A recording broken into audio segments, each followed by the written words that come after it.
Fans மற்றும் water ஹீட்டர்களின் அரசன் SK electricals Pongal special offer. இந்த பொங்கலுக்கு புதுசா fan brands Crompton, Havells, Usha, Orient, Almonard, Atomberg, super fans, Remi, Polar மற்றும் water heater brands Venus, V Guard, Racold, A O Smith, Havells உள்ளிட்ட முன்னணி பிராண்ட்கள் கிடைக்கும். கிராம்ப்டன் ஹை ஸ்பீட் ஃபேன் ரூபாய் 1450 மட்டும்.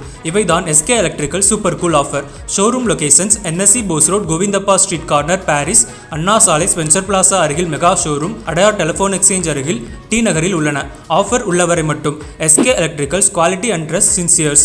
போன வருஷம் பயங்கர செலிப்ரேஷனோட நாங்கள் படத்தை ரிலீஸ் பண்ணுறதுக்கு முயற்சி பண்ணோம். அது தடங்களாகிடுச்சு.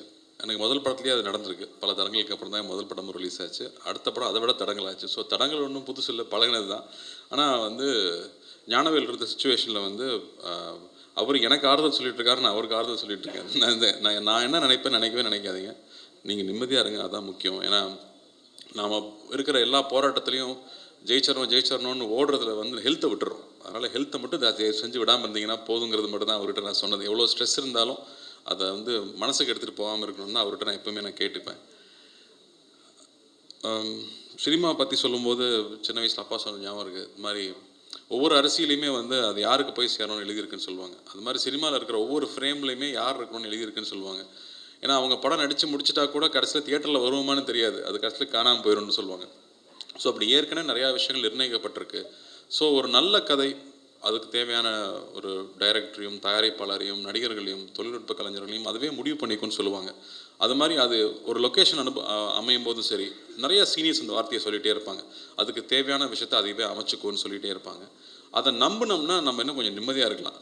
இல்லைனா இந்த மாதிரி தாமதங்கள் வரும்போது ரொம்ப பதட்டம் அடையும், ஏன் வருதுன்னு நம்ம நினச்சிட்டே இருப்போம்.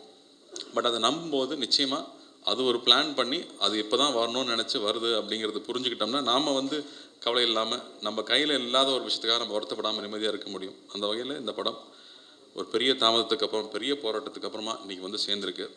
ஞானவேல் சொன்ன மாதிரியே நானும் நிறைய பேருக்கு ரொம்ப நன்றி கடன்பட்டிருக்கேன். முக்கியமாக அண்ணாக்கு அவ்வளோ பெரிய சப்போர்ட்டாக இருந்து இந்த படம் ரிலீஸ் ஆகிறதுக்கு பெரிய உதவியாக இருந்திருக்காரு. அதே மாதிரி ஃபினான்ஷியர்ஸ், டிஸ்ட்ரிபியூட்டர்ஸ், எக்ஸிபிட்டர்ஸ், நிறைய டெக்னீஷியன்ஸ். ஏன்னா ரிலீஸ் நெருங்க எல்லாருமே டபுள் த டைம், ஒரு 48 hours 50 hours தூங்காமல் வேலை செய்ய வேண்டியது இருந்துச்சு அந்த படத்தை கொண்டு சேர்க்கறதுக்கு. ஸோ எல்லா தொழில்நுட்ப கலைஞர்களுக்கும் இந்த டைமில் நான் என்னோடய நன்றியை தெரிவிச்சுக்கிறேன். நலன் ஏன் இங்கே இல்லைன்னு கேட்டிங்கன்னா, அவர் திருவண்ணாமலையில் கோயில் சாமி கும்பிட்டுருக்காரு. நல்லபடியாக எந்த தடங்களும் இல்லாமல் படம் ரிலீஸ் ஆகி வெற்றி பெறணுங்கிறதுக்காக ஒரு கோயிலில் உட்காந்துருக்காரு. அண்டு நலன் எல்லாருக்குமே ரொம்ப பிடிச்ச டைரக்டராக இருக்கார். ஆர்டிஸ்ட்க்கு மட்டும் இல்லை, டைரக்டர்ஸ்க்கே பிடிச்ச ஒரு டைரக்டராக இருக்கார். அவர் இந்த கான்செப்ட் கொண்டு வரும்போது நான் ஆடியோ ஃபங்க்ஷனே பேசியிருந்தேன். ரொம்ப பயமாக இருந்துச்சு. இந்த கேரக்டர் எடுத்து பண்ணுறதுக்கு ஒரு தனி ட்ரைனிங் வேணும்.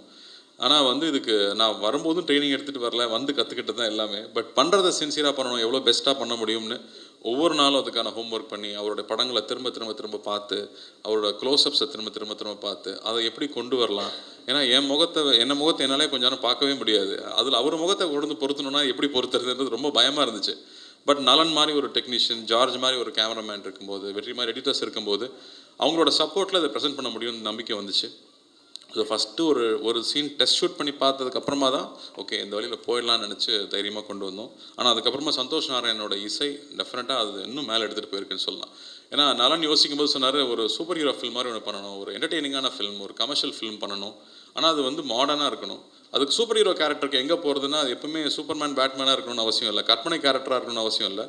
நம்ம சொசைட்டிலேயே சூப்பர் ஹீரோஸ் இருந்திருக்காங்க. எம்ஜிஆர் அவர்கள் பார்த்தா அவர் ரியல் லைஃப்லேயும் சரி, ஸ்க்ரீன்லேயும் சரி ஒரு மாஸ் ஹீரோவாகவே இருந்திருக்காரு. அவ்வளோ விஷயங்கள் எதிர்பார்க்க முடியாத விஷயங்கள், மனிதநேயம் மிக்க விஷயங்கள் பண்ணிகிட்டே இருந்திருக்காரு. அவர் ஏன் திரும்ப வரக்கூடாது அப்படின்னு அவர் யோசித்து கொண்டு வந்தது. அவர் தைரியமாக யோசிச்சுட்டாரு. ஆனால் எக்ஸிக்யூட் பண்ணுறது அவ்வளோ சிம்பிளாக இல்லை, பெரிய விஷயமா இருந்துச்சு. அண்ட் அவரை பற்றி தெரிஞ்சுக்க அவர் மேலே இருக்க மரியாதை கூடிகிட்டே இருந்துச்சு. யூஸ்வலாக படம் ரிலீஸ்க்கு முன்னாடி ஆழ்வார்பேட்டை ஆஞ்சநேயர் கோயிலுக்கு போய் நானும் ஞானவேலும் கும்பிட்டு வருவோம். ஆனால் இந்த வாட்டி வாத்தியார் வச்சு படம் எடுத்ததுனால அவர் சமாதிக்கு போய் கும்பிடணுன்னு ஆசையாக இருந்துச்சு. அது முதலே நாங்கள் போகணும்னு நினச்சோம், அப்போ ரிலீஸ் தள்ளி போச்சு. இன்றைக்கி எந்த தடையும் இல்லாமல் நாளைக்கு ரிலீஸ் ஆகணுங்கிறதுக்காகவே காலையில் போய் கும்பிட்டு வரலான்னு போயிருந்தோம். அங்கே போய் நிற்கும் போது அங்கே இருக்கிற உணர்வே வேறையாக இருந்துச்சு. இங்கே இருக்கிறவர் எப்போவோ இறந்துட்டார், 40 வருஷம் ஆச்சுன்னு நினைக்கிறேன். ஆனால் அங்கே போய் நிற்கும் போது இன்னும் அவரை பற்றி நம்ம நினச்சிட்ருக்கோம், இன்னும் அவரை பற்றி ஒரு சினிமா எடுக்கணும்னு ஆசைப்பட்றோம். அவருடைய இமேஜ் இன்னும் அவ்வளோ ஸ்ட்ராங்காக இருக்குது. அங்கே போய் அவரை கும்பிட்டுட்டு வரும்போது அதில் இருக்கிற உணர்வே வேறு. எனக்கு தெரிஞ்சு நிறையா விஷயங்கள் சேர்ந்து அமைஞ்சதுக்கு அவரோட பிளெஸிங் நிச்சயமாக இருக்குன்னு நான் நம்புகிறேன். ஸோ இந்த படம் பொங்கலுக்கு ரிலீஸ் ஆகுது. ரொம்ப வருஷத்துக்கு அப்புறமா எனக்கு ஒரு பொங்கல் ரிலீஸுங்கிறது எனக்கு ரொம்ப ரொம்ப சந்தோஷம். அந்த படம் குழந்தைங்களோட பார்த்து என்ஜாய் பண்ணக்கூடிய ஒரு ஜாலியான படம் தான் அது. அதில் சாங்ஸும் ஃபைட்டும் காமெடியும் எல்லாம் மிக்ஸ் ஆகிருக்கு. ஸோ நிச்சயமாக நலனுடைய ஃபேன்ஸுக்கும் சரி, பொங்கல் செலிப்ரேட் பண்ணணுன்னு வரவங்களுக்கும் சரி ரொம்ப எக்ஸைட்டிங்காக இருக்கும்னு நம்புகிறேன். அதை சந்தோஷ் நாராயணன் வந்து அதை இன்னும் அழகான எக்ஸ்பீரியன்ஸாக மாற்றிருக்காரு. அவருக்கும் என்னுடைய நன்றியை தெரிவிச்சுக்கிறேன். ஹீரோயின் தட்டுப்பாடு இருக்குன்னு தமிழ் சினிமாவில் சொல்லிட்டு இருக்கும்போது நாங்கள் ஒரு நல்ல ஹீரோயினை இன்ட்ரடியூஸ் பண்ணுறோங்கிறது ரொம்ப ரொம்ப பெருமை. அவங்க ஏற்கனவே இன்ட்ரடியூஸ் ஆன ஹீரோயின் பயங்கர டேலண்டட். ஒவ்வொரு கேரக்டர் பண்ணும்போது அவ்வளோ ஹோம் ஒர்க் பண்ணி வந்து ஒர்க் பண்ணுறாங்க. ஸோ அந்த மாதிரி சின்சியராக இருக்கிறவங்க பார்த்தாலே ரொம்ப ரொம்ப பிடிக்கும். ஏன்னா ஒர்க்குக்கு வரும்போது அதை என்ஜாய் பண்ணி பண்ணுறவங்க இருக்கும்போது தான் அந்த சீன் இன்னும் டெவலப் ஆகிட்டே இருக்கும். ஸோ அவங்களுக்கு என்னோடய வாழ்த்துக்கள்.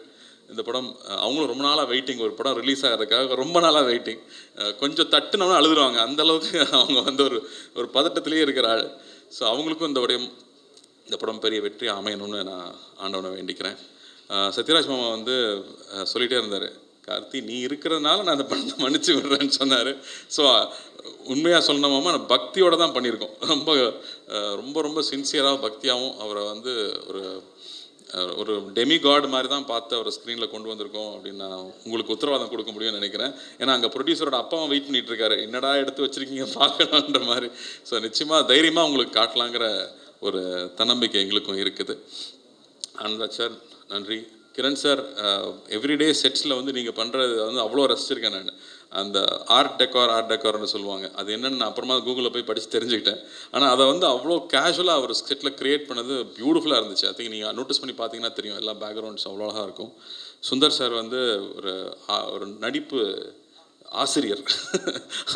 அவர்கிட்டலாம் பாராட்டுவாங்கிறது பெரிய விஷயம். ரொம்ப நன்றி சார் உங்கள் வாழ்த்துக்களுக்கு.